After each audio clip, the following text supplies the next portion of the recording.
Before that, landlords in the West are finding themselves on the front line in the fight against illegal immigration. Under new legislation, private landlords will have to check the status of any new tenant. And if they do spot an illegal immigrant, they'll have to inform the Home Office. On top of that, they also risk a £3,000 fine for every illegal immigrant found living in their property. Our Home Affairs correspondent, Steve Brodie, reports.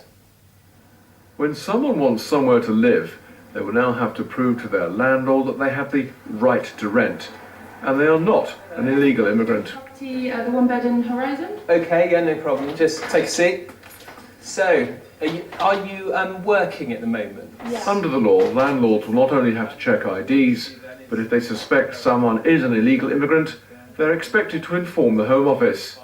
And if they are found to be renting a property to an illegal person, they can be fined up to £3,000 per head.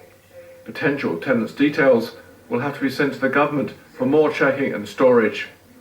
But there is the risk of racial discrimination by some landlords worried about renting to someone who isn't obviously British, to avoid the risk of being fined. Who looks British, really? Britain is a multicultural country, so actually it'll give the opportunity for people who already discriminate to actually legitimize their behaviour. Paul Routledge runs the Bristol-based landlord referencing, which already offers a service to landlords to enable them to check whether or not their tenants' documents are false under the 2014 Immigration Act. His service takes just 5 minutes to check databases, compared with the government's 48 hours. For me, the immigration legislation is just an extension of what we already do. So I don't feel that it's grassing up. I don't think that it's curtain switching. I actually truly believe that we would have better society and we would have better neighbourhoods if we all did a little bit more to learn who was living next door to us. And we don't have to be nosy to do that. There are 3 categories of people who qualify for the legal right to rent. Those with unlimited rights are British citizens, EEA and Swiss nationals. People who have been given the right of abode or who have no time limit on their visa. And finally, those with a time limit. Paul Routledge has long campaigned against drug dealers operating out of flats and houses in Weston-super-Mare and has worked closely with the police. He backs the new legislation, but agrees it could cause problems for those landlords who don't comply. The truth of the matter is, it will make bad landlords worse. I mean, because obviously they will just simply disregard it. But I think if they're going to disregard it, they're going to disregard it anyway. And I can't see for 1 minute that they're going to bother in the first place. Most of them don't bother registering their deposits and all the other legislation that's required now. Landlords who support the legislation still feel it should be the responsibility of government agencies, who have the staff who are trained to carry out the necessary checks.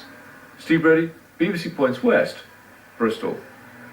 Well, joining us in the studio is the Reverend Richard Mackay, who's the chair of the Bristol City of Sanctuary. This, then, says the government, is about making it more difficult for immigration offenders to stay in the country. But will it work? I don't think it will work for some of the reasons you've just heard. But what do you mean by immigration offenders? Because most of the people I encounter are those who are struggling year after year to convince the Home Office or tribunals that they have fled terror and sometimes torture, and they are labelled illegals. And they've made no criminal offence, and they come thinking a democratic country like ours really is going to help them to live in safety and in freedom. We're talking also about families I know in the inner city, incredibly vulnerable with all sorts of health issues, who are currently being exploited because... Well, let's talk about that. Let's talk about the landlords, many of whom actually say it's inappropriate for them to effectively be used as border guards. But would this approach actually stop those rogue landlords who do exploit people by renting out accommodation that is not appropriate? No, I don't think so. And I think that's a much bigger problem that the government ought to be paying attention to rather than this. And what really concerns me is that having denied the human right to work to so-called failed asylum seekers, they're now denying the human right of shelter. It seems to me clear contrary to the United Nations Convention on Human Rights. Now, landlords could be hit pretty hard by some severe fines, we've heard, if they don't carry out these proper checks on new tenants. Are you worried that some of them will now adjust their tenant selection criteria unfairly? Yes, I'm sure that's one thing that's going to happen. They'll be so afraid, as some employers are, they're going to be so afraid that they are going to incur these very heavy fines, that it'll largely be on racial lines. It's almost certainly going to be on racial lines, that they're not going to pay, they're going to be risk averse, they're not going to able to do the checks, and so I think, yes, I think it's going to be really, I think it's going to be very difficult for the landlords, the good landlords. Bad landlords will still keep on exploiting, and that issue is not being addressed. And need extra attention as well. And it's going to turn the screw on people who are already suffering under our asylum system. Beryl Mackay, we'll have to leave it there, but many thanks for coming. Thank you.